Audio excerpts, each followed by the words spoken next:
Dear students, welcome to new smart education world. आप सबका new smart education world में स्वागत है। आप हमसे जुड़िए, हमारे चैनल सब्सक्राइब करिए। जो भी कोई इशू है उसके लिए आप लोग अपना सुझाव दीजिए। जो भी कोई इशू रहे उसको हम लोग सॉर्ट आउट करने की कोशिश करेंगे।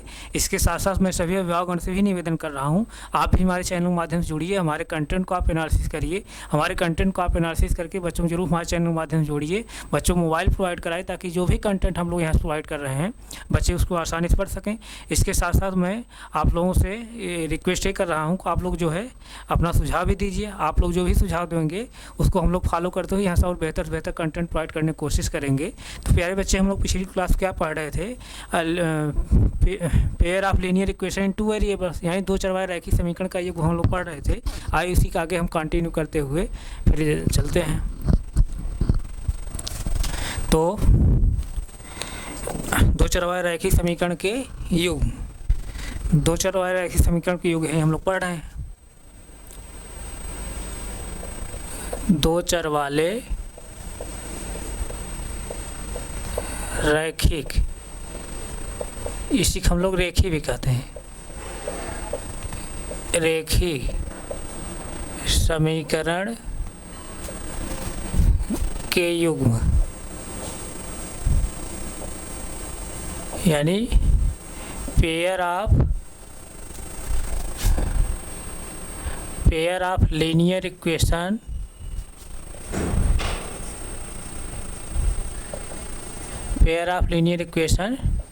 इन टू वेरिएबल्स।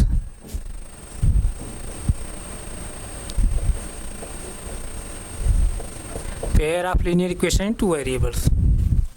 पिछली क्लास हम लोगों ने क्या पढ़ा रहा था? पिछली क्लास में हम लोग दो चरवाहे रैखिक समीकरण के युग्म जो है हम लोग ज्यामिति विधि से सलूशन का निकाल रहे थे, यानी ग्राफ के मेथड से, ग्राफ विधि से सलूशन निकाल रहे थे। सलूशन निकालने के हमसे समय क्या बताया था कि जो दो चरवाहा रैखिक समीकरण है, यानी जिसमें दोनों वेरिएबल जो प्रयोग किए गए हैं दोनों समीकरण में, एक्स और वाई जैसे इस तरह से प्रयोग किया गया है, उन्हीं एक्स और वाई के वैल्यू हमको निकालना है। दो चरवाहे रैखिक समीकरण हल करने का सेंस यहाँ पर यही है कि वहाँ पर जो वेरिएबल प्रयोग किए गए हैं उन्हीं दोनों वेरिएबल हमको वैल्यू फाइंड आउट करना है।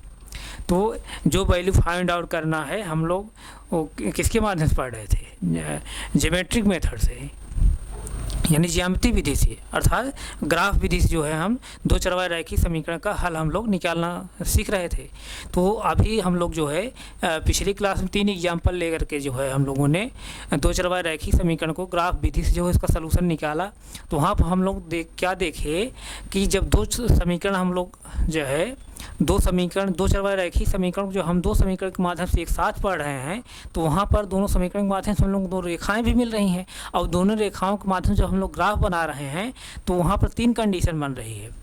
जब दोनों रेखाओं के एक ही समतल हम लोग पढ़ रहे हैं, एक ही प्लेन पढ़ रहे हैं, तो वहाँ 3 कंडीशन मिल रही है। पहली कंडीशन ये मिल रही है, दोनों रेखाएं जो है एक दूसरे के इंटरसेक्ट कर रही हैं। दोनों रेखाएं एक दूसरे के इंटरसेक्ट कर रही हैं, यानी प्रतिच्छेदित कर रही हैं। जब दोनों रेखाएं एक दूसरे के इंटरसेक्ट कर रही हैं, प्रतिच्छेदित कर रही हैं, उस कंडीशन में जो है हम लोगों को सिर्फ जो है एक ही सलूशन प्राप्त हो रहा है, एक जो है अद्वितीय हल प्राप्त हो रहा है। क्यों एक अद्वितीय हल प्राप्त हो रहा है? क्योंकि जब दोनों रेखाएं एक दूसरे के इंटरसेक्ट करेंगे, प्रतिच्छेदित करेंगी, तो सिर्फ एक ही बिंदु पर प्रतिच्छेदित करेंगी, सिर्फ और सिर्फ एक ही बिंदु पर, एक ही पॉइंट पर प्रतिच्छेदित करेंगी, एक ही पॉइंट पर इंटरसेक्ट करेंगी, उसके अलावा किसी पॉइंट पर इंटरसेक्ट नहीं करेंगी। जिस पॉइंट पर दोनों रेखाएं दोनों लाइन्स इंटरसेक्ट कर रही हैं वो पॉइंट, वो कोऑर्डिनेट क्या होगा? एक कॉमन कोऑर्डिनेट होगा। एक कॉमन कोऑर्डिनेट किस दोनों समीकरण के लिए कॉमन कोऑर्डिनेट होगा, यानी दोनों समीकरण के माध्यम जो दोनों रेखाएं बन रही हैं उन दोनों रेखाओं के लिए कॉमन कोऑर्डिनेट होगा, यानी उभयनिष्ठ निर्देशांक होगा। वही उभयनिष्ठ निर्देशांक के माध्यम से समीकरण नंबर 1 भी सेटिस्फाई होता है, समीकरण नंबर 2 भी सेटिस्फाई होगा। उस कोऑर्डिनेट को आप समीकरण नंबर 1 रखेंगे तब भी सेटिस्फाई होगा एक, और समीकरण नंबर 2 में रखेंगे तब भी सेटिस्फाई होगा। इसका मतलब जहाँ दोनों रेखाएं एक दूसरे के इंटरसेक्ट कर रही हैं वहाँ हमको जो कोऑर्डिनेट प्राप्त हो रहा है उस कोऑर्डिनेट के माध्यम से इक्वेशन नंबर 1 का भी बाएं पक्ष दाएं पक्ष समान हो रहा है, इक्वेशन नंबर 2 का भी बाएं पक्ष दाएं पक्ष समान हो रहा है। तो इसका मतलब क्या कि जो कोऑर्डिनेट हमको प्राप्त हो रहा है इंटरसेक्ट पॉइंट पर, यानी प्रतिच्छेद बिंदु पर, वो कोऑर्डिनेट क्या है? दोनों समीकरणों में क्या है? हल है, सलूशन है। और इस कंडीशन पे हम लोगों को जो है सिर्फ जो है एक सलूशन प्राप्त हो, एक अद्वितीय हल प्राप्त हो गया, एक यूनिक सलूशन प्राप्त हो। एक यूनिक मतलब अद्वितीय, मतलब उसके अलावा और कोई नहीं। अद्वितीय मतलब फिर उसके जैसा कोई नहीं। क्यों अद्वितीय प्राप्त हो रहा है? क्योंकि दोनों रेखाएं अब एक जगह जब इंटरसेक्ट कर दिया, दोनों रेखाएं जब एक जगह इंटरसेक्ट कर दिया तो और कहीं इंटरसेक्ट करेंगी ही नहीं। जब कहीं हम इंटरसेक्ट करेंगी ही नहीं तो हमको कोई कोऑर्डिनेट प्राप्त ही नहीं होगा। जब हमको कोई कोऑर्डिनेट प्राप्त नहीं होगा तो हमको जो है कोई सलूशन और नहीं प्राप्त होगा। यहाँ तक किसी बच्चे कोई डाउट नहीं? डाउट। इसी तरह से हम लोग दूसरी कंडीशन हम लोग क्या देख रहे थे? दूसरी कंडीशन ये देख रहे थे, दोनों समीकरण के माध्यम से दोनों रेखाओं जब हम लोग एक प्लेन में जब हम लोग पढ़ रहे थे तो वहाँ पर दोनों रेखाएं जो हैं दूसरी कंडीशन क्या हो रही थी कि कोइंसिडेंट कर रही थी। कोइंसिडेंट मतलब एक दूसरे संपाती हो रहे थे, एक दूसरे के क्या हो रही थी? संपाती हो रहे थे, कोइंसिडेंट हो रहे थे, संपाती हो रही थी। संपाती मतलब कि पहली रेखा जो है दूसरी रेखा को उठा कर रख दीजिए, दूसरी रेखा पहली रेखा को उठा रख दीजिए, या ऐसे समझिए कि दोनों रेखाओं को जो है, या दोनों रेखाएं एक ही रेखा पर क्या हो रही मिल रही हैं। जब दोनों रेखाएं एक ही रेखा पर मिलेंगी तो वो दोनों रेखाएं क्या होंगी? एक दूसरे कई जगह इंटरसेक्ट करेंगी। जब दोनों रेखाएं एक दूसरे कई जगह इंटरसेक्ट करेंगी तो हम लोग जो है कॉमन कोऑर्डिनेट, कई कॉमन कोऑर्डिनेट प्राप्त होंगे। और कई कॉमन कोऑर्डिनेट मतलब दोनों रेखाओं के लिए कई उभयनिष्ठ जो है निर्देशांक प्राप्त होंगे। जब दोनों रेखाओं के लिए कई उभयनिष्ठ निर्देशांक प्राप्त होंगे, उन तमाम जो कोऑर्डिनेट हमको प्राप्त होंगे उन कोऑर्डिनेट को यानी उन निर्देशांक को जो है समीकरण नंबर 1 में रखेंगे तब भी सेटिस्फाई होगा, समीकरण नंबर 2 रखेंगे तब भी सेटिस्फाई होगा। इसका मतलब इस कंडीशन में जो है दो चरवाहे रैखिक समीकरण जो है कई हल मिलते हैं या इनफाइनाइट सॉल्यूशन मिलते हैं, अपरिमित रूप से अनंत हल मिलते हैं। इस तरह से यानी कई हल मिलते हैं या अनंत हल मिलते हैं, या उसी की इंग्लिश वर्ड कहें तो इनफाइनाइट सॉल्यूशन मिलते हैं। तो उस कंडीशन में जब दोनों रेखाएं दूसरे कोइंसिडेंट करेंगी, संपाती रहेंगी, उस कंडीशन जो है हम लोग क्या मिलेंगे? कई रेखाएं कई सॉल्यूशन प्राप्त होंगे। ये हम लोग देखा दूसरी कंडीशन। तीसरी कंडीशन हम लोगों ने देखा कि जब दोनों समीकरण के माध्यम से हम लोग दो रेखाओं का जो है किसी समतल में जब हम लोग पढ़ रहे थे, ग्राफ बना रहे थे, वहाँ दोनों रेखाएं जो है एक दूसरे के पैरेलल भी मिल रही थी। ये तीसरी कंडीशन है। जब पैरेलल मिल रही थी, जब दोनों रेखाएं एक दूसरे के पैरेलल रहेंगी, और पैरेलल रेखाओं को हम लोग जानते हैं पैरेलल रेखा किसे कहते हैं या पैरेलल लाइंस किसे कहते हैं।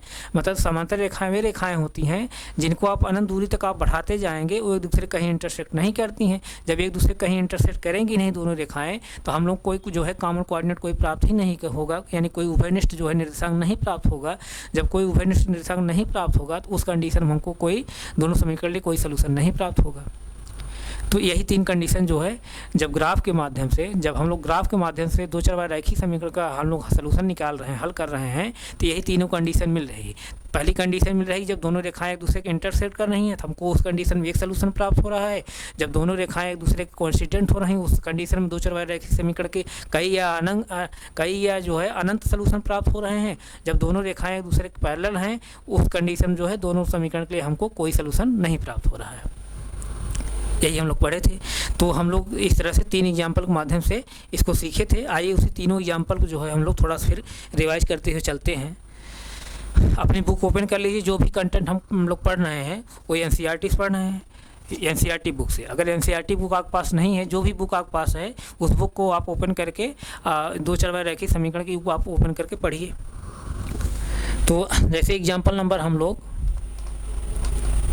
जैसे हम लोग 1 क्या पढ़ रहे थे,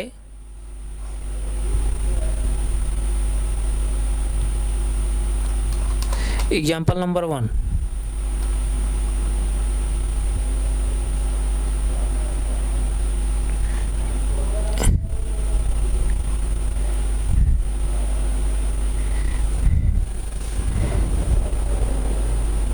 देखिए एग्जाम्पल नंबर 1 को हम लोग दो चरवाहे यानी एग्जाम्पल नंबर 1 को हम लोग ग्राफ के माध्यम से सॉल्व कर रहे थे। इस जो एग्जाम्पल नंबर 1 है इस एग्जाम्पल से हमको दो चरवाहे रैखिक समीकरण प्राप्त हो रहा है, यानी दो चरवाहे रैखिक समीकरण दो समीकरण प्राप्त हो रहे हैं। और दोनों समीकरण हम लोग ग्राफ के माध्यम से पढ़ रहे थे तो वहाँ पर क्या हो रहा था, दोनों रेखाएँ दूसरे को इंटरसेक्ट कर रही थी। यानी जैसे देखिए यहाँ से जो दोनों समीकरण प्राप्त हमको हो रहे हैं, जो अकेला के बारे में हम लोग पिछली क्लास पढ़े हैं, यहाँ जो दोनों समीकरण हमको मिला था, पहला समीकरण क्या मिला था, x minus 2y equal to क्या मिला था, 0। इक्वेशन नंबर 1 था। इसी तरह से इक्वेशन नंबर 2 क्या हमको मिला था, 3x और प्लस 4y इक्वल टू क्या मिला, 20 मिला था। इक्वेशन नंबर 1 है, ये इक्वेशन नंबर 2 है। यानी एग्जाम्पल नंबर 1 के माध्यम से जो अखिला के बारे में बताया जा रहा था, अखिला ने जो है वो अखिला गांव में एक मेला लगा था, उस मेले में उसने गई जो है, तो वहाँ वो चरखी की सवारी भी करना चाह रही थी और होपला खेल भी खेलना चाह रही थी। और एक बार चरखी की सवारी करने का जो है मूल्य 3 रुपये है, एक बार होपला खेलने का मूल्य 4 रुपये है। और उसने जो है जितनी बार चरखी की सवारी किया उसकी आधी बार जो है उसने होपला खेल खेला है। इस तरह से स्टेटमेंट के माध्यम से, यानी इस एग्जाम्पल के माध्यम से हमको यही दोनों समीकरण प्राप्त हुए हैं। इन्हीं दोनों समीकरण का हम लोग सलूशन निकाल रहे हैं। किस माध्यम से, किस मेथड से हम लोग निकाले, ग्राफ के माध्यम से, यानी ज्यामितीय विधि से, यानी ज्योमेट्रिक मेथड से हम लोगों ने इन दोनों समीकरण के सलूशन निकाला।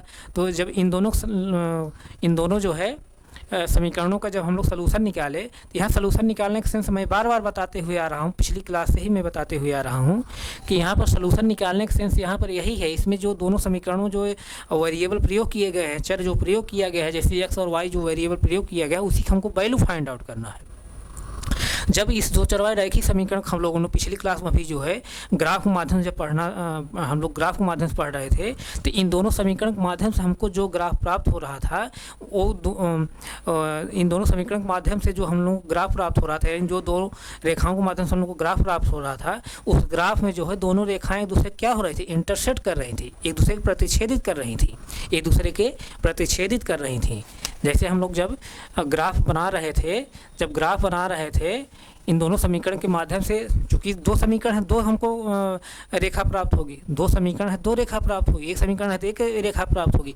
दो समीकरण हम पढ़ रहे हैं एक साथ जो है, तो दो रेखाएं जो है हमको प्राप्त हो रही हैं। उन दोनों रेखाओं जब हम लोग एक समतल में जो है जब ग्राफ बनाना शुरू किया, तो उनके ग्राफ हम लोगों ने देखा कि दोनों रेखाएँ एक दूसरे क्या कर रही हैं, इंटरसेक्ट कर रही हैं, एक दूसरे क्या कर रही हैं, प्रतिच्छेदित कर रही हैं। जैसे देखिए ये पहली रेखा है और ये जैसे ये दूसरी रेखा है, दोनों क्या हो रही थी, एक दूसरे के इंटरसेक्ट कर रही थी। ये जैसे समीकरण नंबर 1 के माध्यम से रेखा मिली हमको, x - 2y = 0, समीकरण नंबर 1 के माध्यम से मिली। और ये जो है रेखा समीकरण नंबर 2 के माध्यम से मिली, 3x + 4y = 20। इन दोनों समीकरण के माध्यम से जब हम लोग ग्राफ बनाया तो दोनों रेखाएं हमको क्या प्राप्त हो रही थी, एक दूसरे के इंटरसेक्ट कर रही, प्रतिच्छेदित कर रही थी। जब प्रतिच्छेदित जो कर रही थी, तो जहाँ प्रतिच्छेदित कर रही थी यहीं एक पॉइंट प्रतिच्छेदित करेंगी और कहीं नहीं प्रतिच्छेदित करेंगी। यानी इन दोनों रेखाओं को आप चाहे जहाँ तक बढ़ाते जाएंगे और किसी पॉइंट प्रतिच्छेदित नहीं करेंगे और किसी जो पॉइंट पर इंटरसेक्ट नहीं करेंगे, सिर्फ यहीं पर इंटरसेक्ट करेंगी। और यहाँ पर जो इंटरसेक्ट कर रही थी, यहाँ पर जो कोऑर्डिनेट हमको मिला था, क्या मिला था, 4 और 2। अब यही 4 और 2 क्या होता था, यही 4 और 2 क्या है, x और y की वैल्यू है, यानी सलूशन है। इन दोनों समीकरणों का क्या है, सलूशन है। सलूशन मतलब x और y की वैल्यू, यानी जो इन दोनों समीकरण में चर प्रयोग किया गया है उसका मान। अब जब x और y पोजीशन पे इस वैल्यू को हम पुट करेंगे समीकरण नंबर 1 में, तो समीकरण नंबर 1 भी सेटिस्फाई होगा, समीकरण नंबर 2 भी सेटिस्फाई होगा। इसका मतलब क्या है, ये जो कोऑर्डिनेट हमको प्राप्त हुआ है, ये उभयनिष्ठ जो कोऑर्डिनेट प्राप्त हुआ है, उभयनिष्ठ मतलब कॉमन कोऑर्डिनेट जो प्राप्त हुआ है, यानी उभयनिष्ठ निर्देशांक जो हमको प्राप्त हुआ है, यही उभयनिष्ठ निर्देशांक जो है दोनों समीकरण क्या है, सलूशन है। क्यों? क्योंकि ये उभयनिष्ठ ऐसा निर्देशांक है जिसको जो है इक्वेशन नंबर 1 रखेंगे तभी सेटिस्फाई हो, इक्वेशन नंबर 2 रखेंगे तभी सेटिस्फाई होगा। यहाँ तक किसी बच्चे को कोई डाउट हो बताइए, नहीं डाउट है ना। और ध्यान दीजिए, यहाँ आप ध्यान ये दीजिए कि यहाँ पर आप देखिए कि जब इनका हम लोग अलजेब्रिक अभी देखिए निकालेंगे, अलजेब्रिक मेथड से अभी हम लोग यहाँ से कंक्लूजन जब निकालेंगे तो देखेंगे जैसे कि हमको कौन सी लाइन किस कंडीशन में इंटरसेक्ट हो रही हैं, कौन से पैरेलल हो रहे हैं, कौन से कोइंसिडेंट कर रही हैं। तो यहाँ आप जैसे देखिए, आप दोनों समीकरण के माध्यम से A1 A2 जब निकाल लेंगे, A1 A2 जब निकालेंगे, A1 जब निकालेंगे तो क्या हो जाए, A1 मतलब कि यस का क्वेश्चन मैं बताया हूँ पिछली क्लास से, यहाँ यस क्वेश्चन क्या है, कुछ नहीं लिखा गया, 1 है, इसका मतलब A1 = क्या है, 1 है। और B1 = यहाँ क्या है, B1 = यहाँ क्या है, B1 इक्वल टू यहाँ क्या है, माइनस क्या है, -2 है। B1 मतलब को y गुणांक। C1 इक्वल टू यहाँ क्या है, C1 इक्वल टू क्या है, यहाँ पर 0 है। अब यहाँ पे यहाँ पे A2 समीकरण नंबर 2 से A2 क्या है, A2 इक्वल टू क्या है, A2 इक्वल टू है क्या, यस का कोफिशिएंट मतलब 3। और B2 इक्वल टू क्या है, B2 इक्वल टू क्या है 4। और C2 इक्वल टू क्या है, जो इसको ट्रांसपोज इधर कर लेंगे, तो ये क्या हो जाएगा, -20। यानी AX + BY + C = 0 फॉर्म जब बदल देंगे तो ये 20 इधर आ जाएगी, इधर जब 0 बचे 20 इधर जाएगा, यहाँ +20 इधर आए क्या हो जाएगा, -20 हो जाएगा। यानी C2 इक्वल टू यहाँ क्या है, -20। अब आप देखिए, जब दोनों रेखाएं एक दूसरे को इंटरसेक्ट कर रही हैं तो उस कंडीशन में A1/A2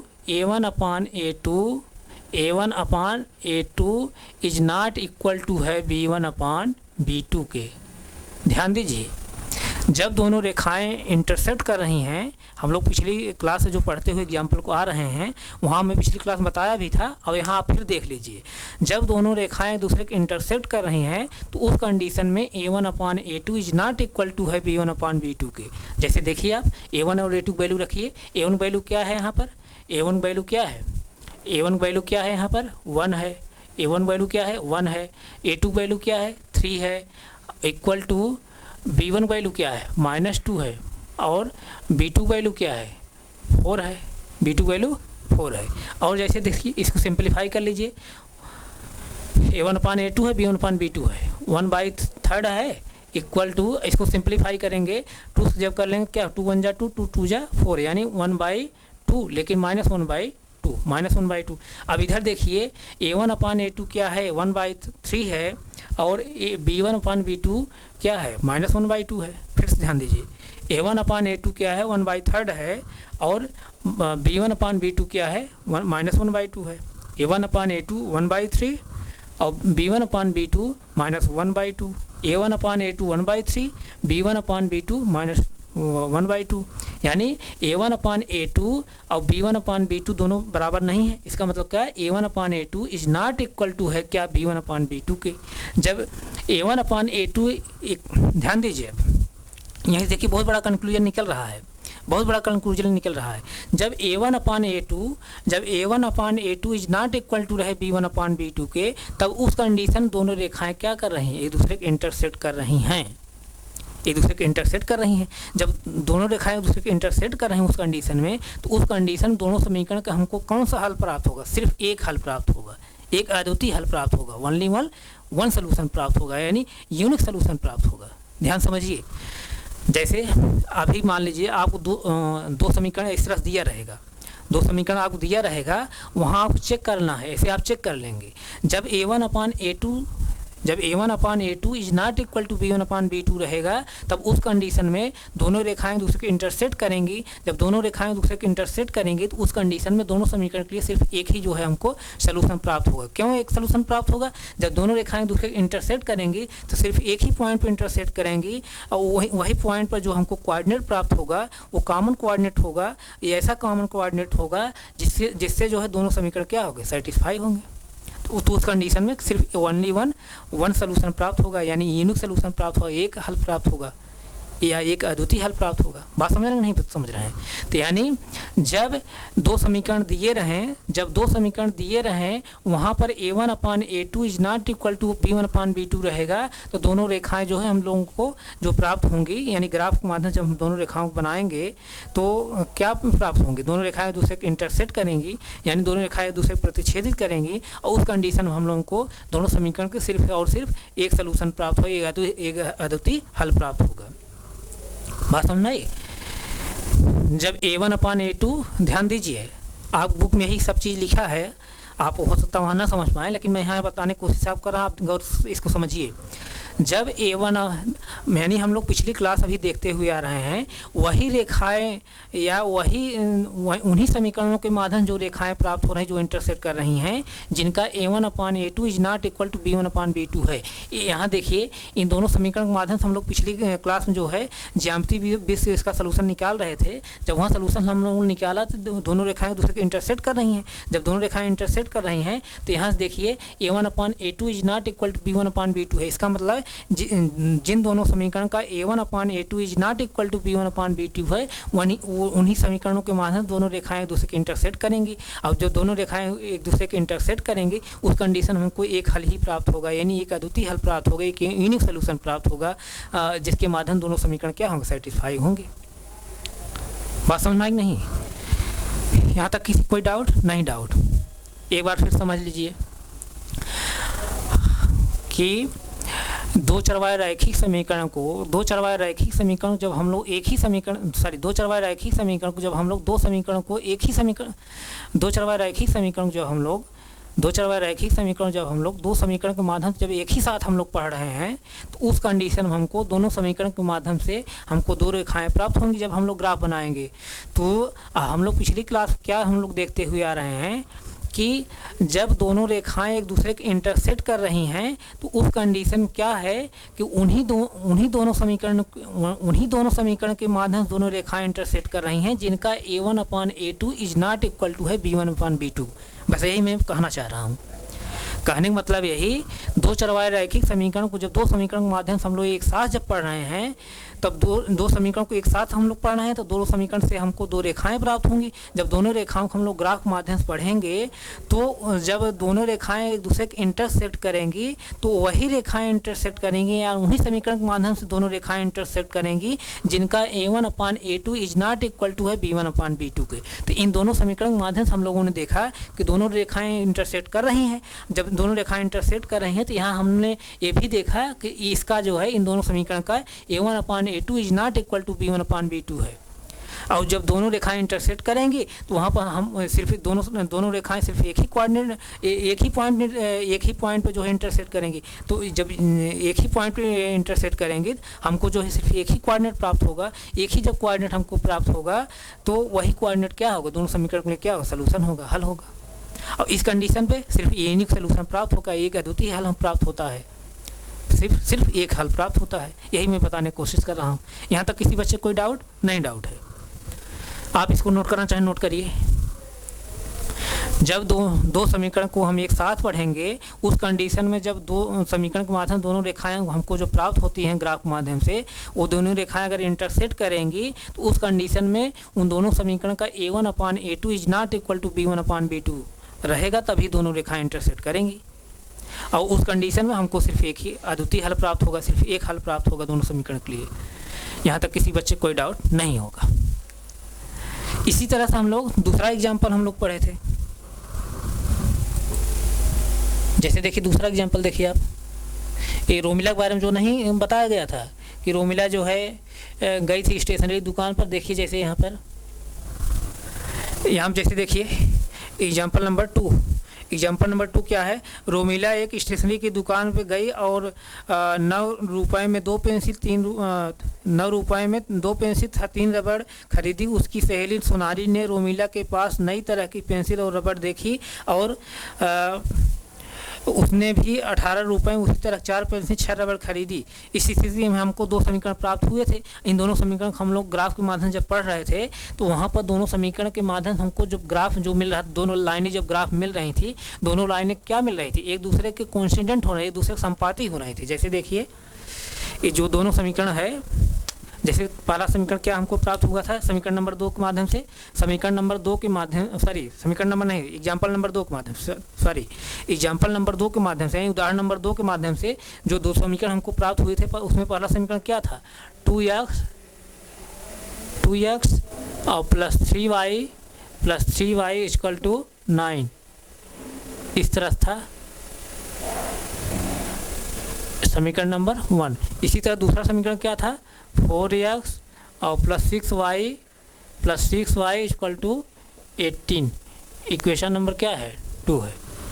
ये दो समीकरण हमको प्राप्त हुए थे। अब इन दोनों समीकरण जब हम लोग ग्राफ के माध्यम से इनका सलूशन निकाल रहे थे, यानी x और y की वैल्यू निकाल रहे थे, तो वहाँ हम लोगों ने देखा कि इन दोनों समीकरण के माध्यम जो दो रेखाएं हमको प्राप्त हो रही थी ग्राफ के माध्यम से, वो दोनों रेखाएं दूसरे क्या कर रही थी, कोइंसिडेंट हो रही थी, एक दूसरे संपाती थी। संपाती का मतलब क्या कि पहली रेखा दूसरी रेखा पहली रेखा पर दूसरी रेखा को उठा कर रख दीजिए, दूसरी रेखा पहली रेखा को उठा कर रख दीजिए, या ऐसे समझिए दोनों रेखाएं जो है किसी एक ही रेखा पर चल रही हों। जब दोनों रेखाएं एक ही रेखा पर चलेंगी तो उस कंडीशन दोनों रेखाएं एक दूसरे कई जगह इंटरसेक्ट करेंगी। कई जगह जब इंटरसेक्ट करेंगी तो हमको जो है कई कोऑर्डिनेट प्राप्त होंगे, कई कॉमन कोऑर्डिनेट प्राप्त होंगे। जो कई कॉमन कोऑर्डिनेट प्राप्त होंगे उन कोऑर्डिनेट को जब हम इक्वेशन नंबर 1 रखेंगे तब भी सेटिस्फाई होगा, इक्वेशन नंबर 2 रखेंगे तब भी सेटिस्फाई होगा। यानी उस कंडीशन क्या होगा, इन दोनों समीकरण का हमको कई हल प्राप्त होंगे या अनंत हल प्राप्त होंगे। क्या प्राप्त होंगे? अनंत हल प्राप्त होंगे, कई सलूशन या अनंत हल प्राप्त होंगे। तो इस कंडीशन में जब इस कंडीशन दोनों रेखाएं हम लोग जो मिल रही थी एक दूसरे कोइंसिडेंट हो रही थी। जैसे पहली समीकरण के माध्यम से, ध्यान दीजिए, पहली समीकरण के माध्यम से ए रेखा हमको मिली। कौन रेखा मिली? ए वाली रेखा। तो एक किस समीकरण के माध्यम से मिली? पहले समीकरण 2x + 3y = 9 की।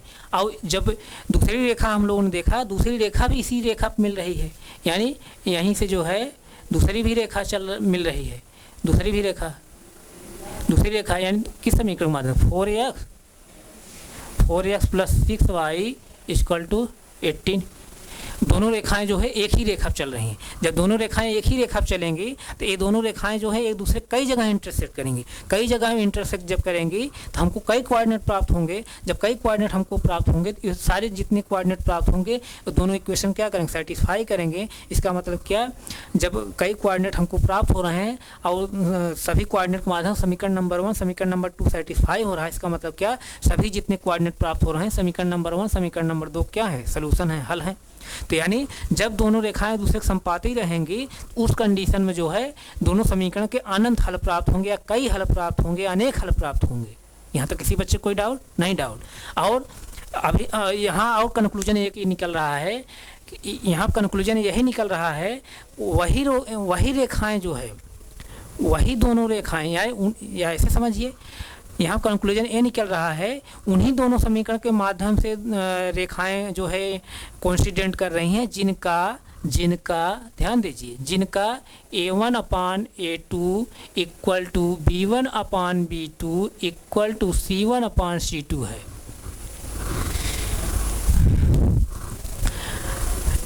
दो समीकरण के माध्यम से किन्हीं भी दो समीकरण के माध्यम से अगर रेखाएं कोइंसिडेंट कर रही हैं यानी संपाती हो रही हैं तो उनका a1/a2 b1/b2 = c1/c2 इस तरह से है।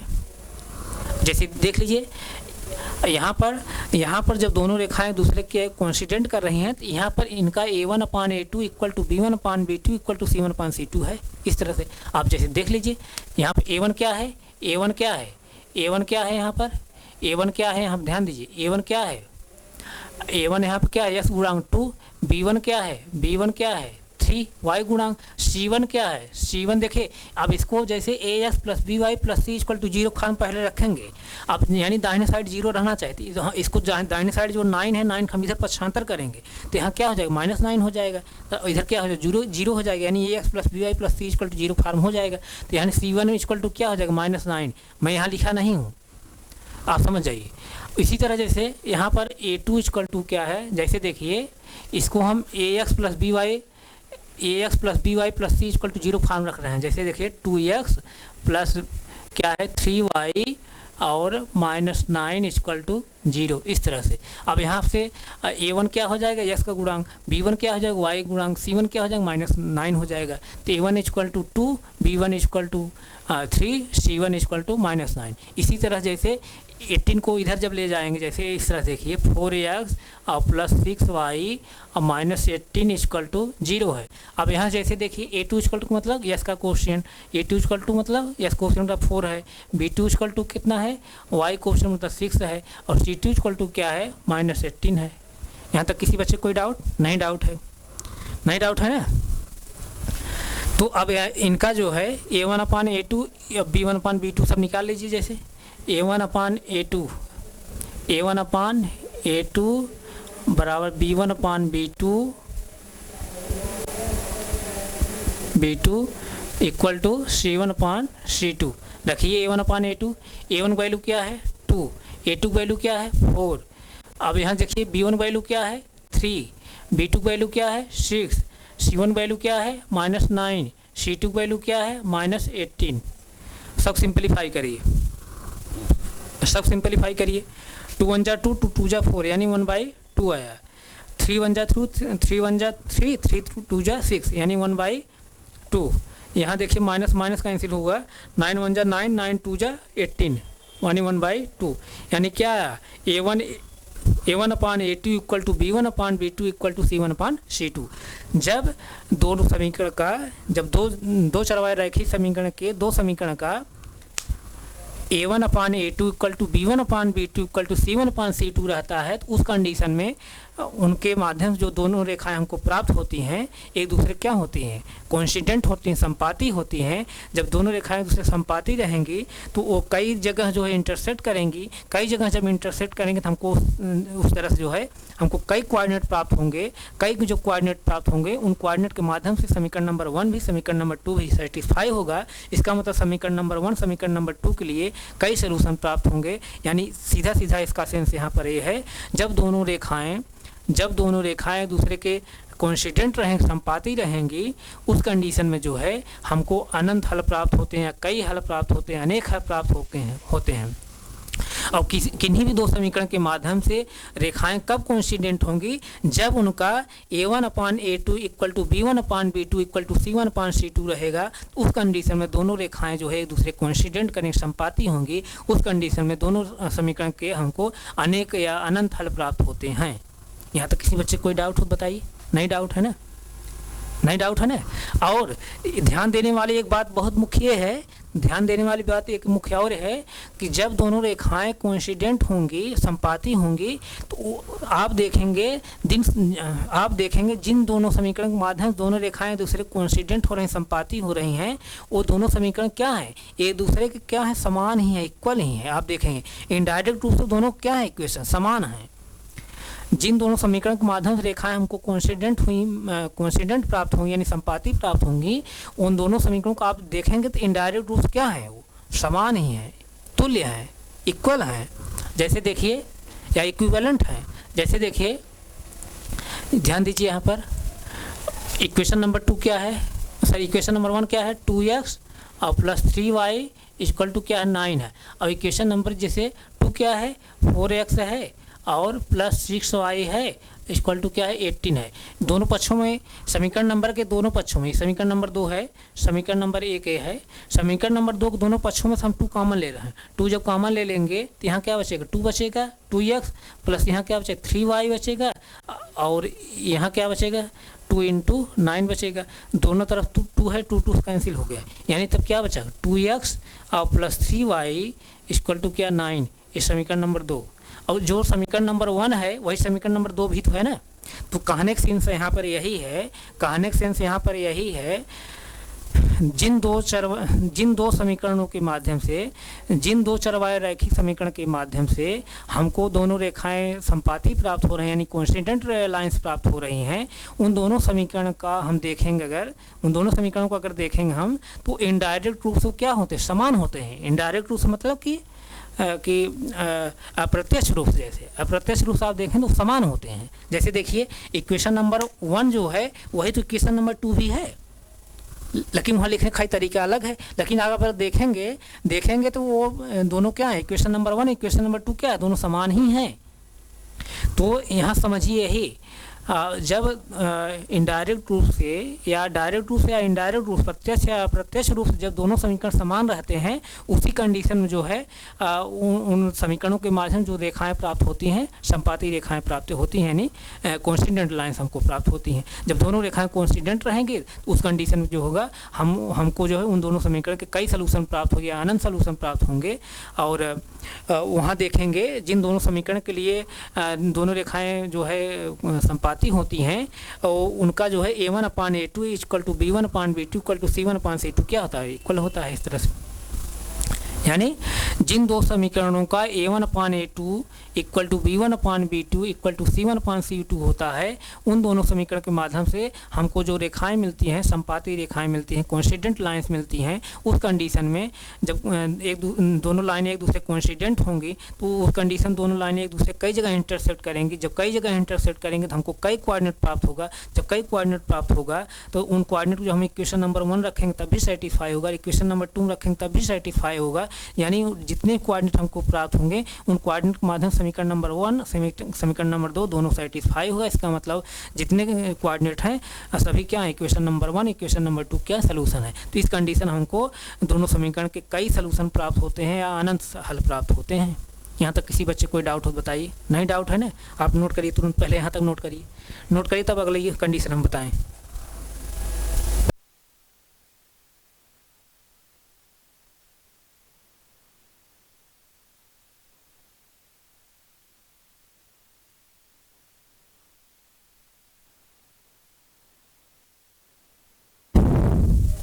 इसी तरह हम लोग तीसरा एग्जाम्पल क्या पढ़े थे, रेल पटरियों के बारे में। रेल पटरियों के बारे में जैसे पढ़े थे, जैसे देखिए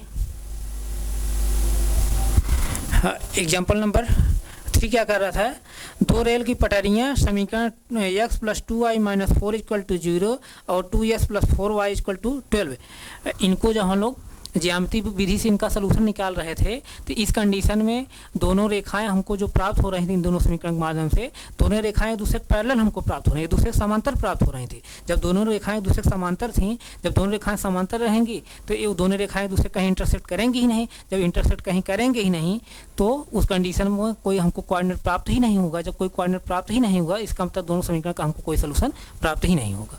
तो आइए हम लोग जो है ये तीसरी भी कंडीशन देख लेते हैं। तीसरी कंडीशन जैसे हम लोग एग्जाम्पल नंबर 3 से समझे थे, जिसमें एग्जाम्पल नंबर 3 में पहला इक्वेशन क्या है, x + 2y - 4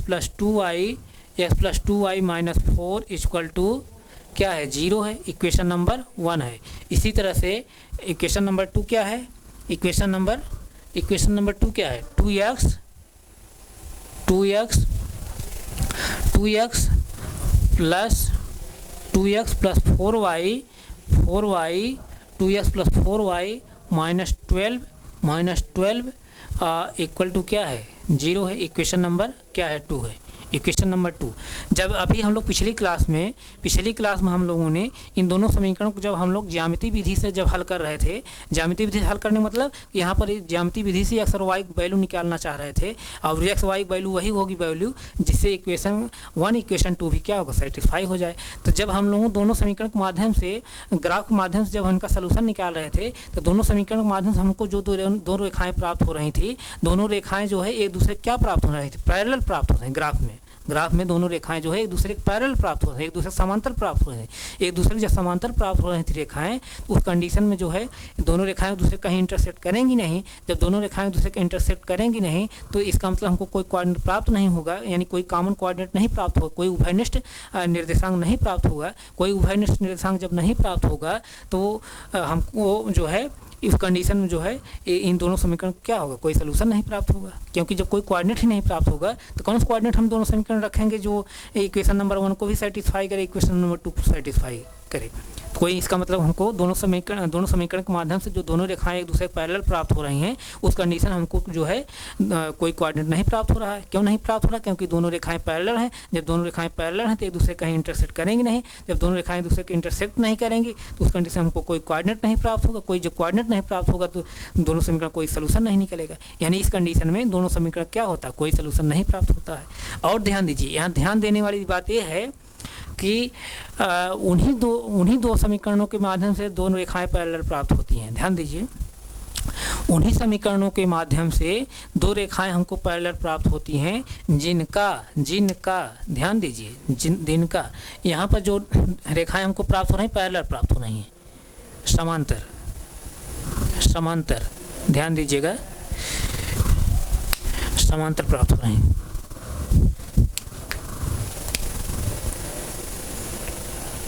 यहाँ पर समांतर रेखाएं प्राप्त हुई। जैसे इक्वेशन नंबर 1 के माध्यम से ये लाइन प्राप्त हुई हमको x + 2y - 4 = 0 समीकरण नंबर 1 से। समीकरण नंबर 2 जैसे 2x और प्लस 4y और -12 इक्वल टू 0। समीकरण नंबर 2 से ये लाइन प्राप्त हुई। तो दोनों समीकरण के माध्यम से दोनों समीकरण के माध्यम से हम लोगों को दोनों समीकरण माध्यम से जो दोनों रेखाएं हमको प्राप्त हो रही हैं, यानी पैरेलल रेखाएं प्राप्त हो रही हैं, यानी उन्हीं दो समीकरण के माध्यम से पैरेलल रेखाएं हमको प्राप्त हो रही हैं जिनका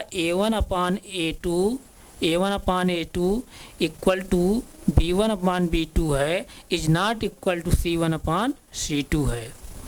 यानी उन्हीं दोनों समीकरण के लिए दो रेखाएं हमको पैरेलल प्राप्त हो रही हैं जिनका a1/a2 equal to b1/b2 is not equal to है c1/c2 के।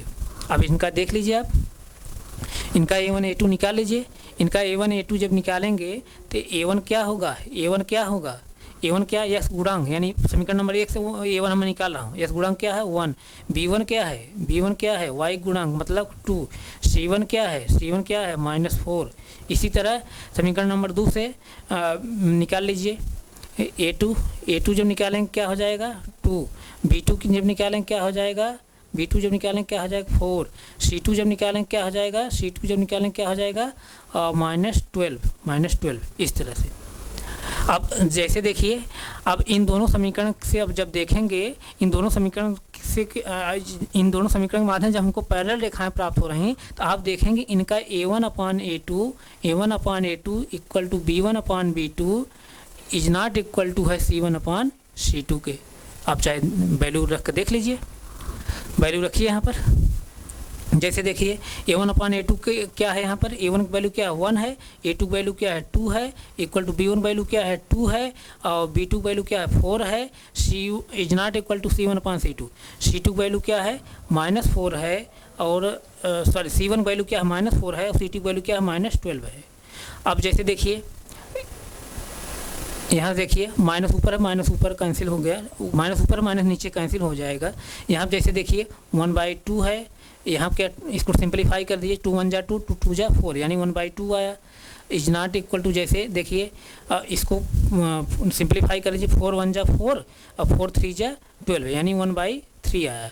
अब जैसे देखिए a1/a2 इक्वल टू b1/b2 है, लेकिन इज नॉट इक्वल टू है c1/c2। c1/c2 क्या है 1/3 है, यानी a1/a2 तो 1/2 है, b1/b2 भी 1/2 है, लेकिन c1/c2 क्या है 1/3 है। इसका मतलब क्या है a1/a2 equal to b1/b2 is not equal to c1/c2।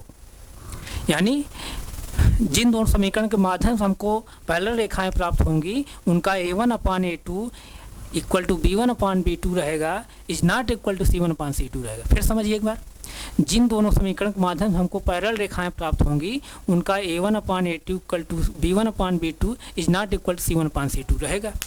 और उस कंडीशन में जब दोनों रेखाएं हमको पैरेलल रहेंगी तो कोई जो है हमको जब दोनों रेखाएं पैरेलल रहेंगी तो हमको जो है कोई कोऑर्डिनेट नहीं प्राप्त होगा। क्यों नहीं कोऑर्डिनेट प्राप्त होगा? क्योंकि दोनों रेखाएं जब पैरेलल हैं, ये पैरेलल हैं, इनको आप चाहे जितनी दूरी बढ़ाते जाएंगे दूसरे कहीं इंटरसेक्ट नहीं करेंगे। जब दोनों रेखाएं दूसरे के इंटरसेक्ट नहीं करेंगी तो हमको उस कंडीशन में कोई कोऑर्डिनेट नहीं प्राप्त होगा। जब कोई कोऑर्डिनेट हमको नहीं प्राप्त होगा तो इस कंडीशन में हमको कोई सोल्यूशन इनका नहीं प्राप्त होगा। यानी जब दोनों रेखाएं दूसरे पैरेलल रहेंगे उस कंडीशन में दोनों समीकरण का हमको कोई सलूशन कोई हल नहीं प्राप्त होगा। इसका मतलब क्या, जब a1/a2 इक्वल टू b1/b2 रहे, is not equal to c1/c2 रहे, उस कंडीशन में दोनों रेखाएं जो होती हैं एक दूसरे पैरेलल होती हैं और उस कंडीशन में जो है दोनों समीकरण के हमको कोई सलूशन नहीं प्राप्त होता है। फिर से एक बार समझ लीजिए, जब a1/a2 is not equal to b1/b2 रहता है उस कंडीशन दोनों रेखाएं एक दूसरे के इंटरसेक्ट करेंगी। जब इंटरसेक्ट करेंगे सिर्फ एक ही बिंदु इंटरसेक्ट करेंगे, इसका मतलब एक ही कोऑर्डिनेट प्राप्त होगा। जो एक ही कोऑर्डिनेट प्राप्त होगा वो दोनों समीकरण क्या होगा सलूशन होगा। यानी इस कंडीशन में दोनों समीकरणों का हमको सिर्फ एक ही हल प्राप्त होगा, अद्वितीय हल प्राप्त होगा, एक यूनिक सोल्यूशन प्राप्त होगा। उसी तरह जिनका a1/a2 equal to b1/b2 equal to c1/c2 रहेगा उस कंडीशन में, यानी जिन दो समीकरणों का a1/a2 equal to b1/b2 upon B2 equal to C1 upon C2 रहेगा, उस कंडीशन दोनों रेखाएं एक दूसरे कोइंसिडेंट करेंगी। और जब दोनों रेखाएं एक दूसरे कोइंसिडेंट करेंगी, एक दूसरे संपाती होंगी, तो वो रेखाएं जो है एक दूसरे कई जगह जो है इंटरसेक्ट करेंगी। जब कई जगह इंटरसेक्ट करेंगे, हमको कई कोऑर्डिनेट प्राप्त होगा, यानी कई कॉमन कोऑर्डिनेट प्राप्त होगा, कई उभयनिष्ठ जो निर्देशांक प्राप्त होगा। जो कई वो उभयनिष्ठ निर्देशांक प्राप्त होगा, उनको समीकरण नंबर 1 रखेंगे, समीकरण नंबर 2 में रखेंगे। दोनों समीकरण जब रखेंगे आप, तो दोनों समीकरण क्या होगा, सेटिस्फाई होगा। यानी इस कंडीशन जो है दोनों समीकरण के कई हल प्राप्त होते हैं, या अनेक हल प्राप्त होते हैं, या अनंत हल प्राप्त होते हैं। यहाँ तक किसी बच्चे को कोई डाउट? जब जिनका A1 upon A2 equal to B1 upon B2 हो, is not equal to C1 upon C2 हो, फिर समझिए जिनका A1 जिन दोनों समीकरणों का A1 upon A2 equal to B1 upon B2 is not equal to C1 upon C2 रहे, उन दोनों समीकरण के माध्यम से दोनों रेखाएं एक दूसरे के पैरेलल प्राप्त होती हैं। जब दोनों रेखाएं एक दूसरे के पैरेलल प्राप्त होंगी, तो दोनों रेखाएं एक दूसरे कहीं इंटरसेक्ट नहीं करेंगी। जब दोनों रेखाएं एक दूसरे कहीं इंटरसेक्ट नहीं करेंगी, तो हमको कोई कोऑर्डिनेट नहीं प्राप्त होगा। जब हमको कोई कोऑर्डिनेट ही नहीं प्राप्त होगा, इसका मतलब दोनों समीकरण का कोई सलूशन नहीं प्राप्त होगा। तो इस कंडीशन में जब A1 upon A2 equal to B1 upon B2 रहे, is not equal to C1 upon C2 रहे, यानी फिर समझिए जब A1 upon A2 equal to B1 upon B2 is not equal to C1 upon C2 रहे, उस कंडीशन दोनों रेखाएं एक दूसरे के पैरेलल प्राप्त होती हैं, और उस कंडीशन में दोनों समीकरण का कोई सलूशन, कोई हल प्राप्त नहीं होता है। यहाँ तक सभी बच्चों को बात समझ में आई होगी। किसी बच्चे को कोई डाउट है क्या? कोई डाउट है? नहीं डाउट है, आप इसको नोट करिए, तुरंत नोट करिए।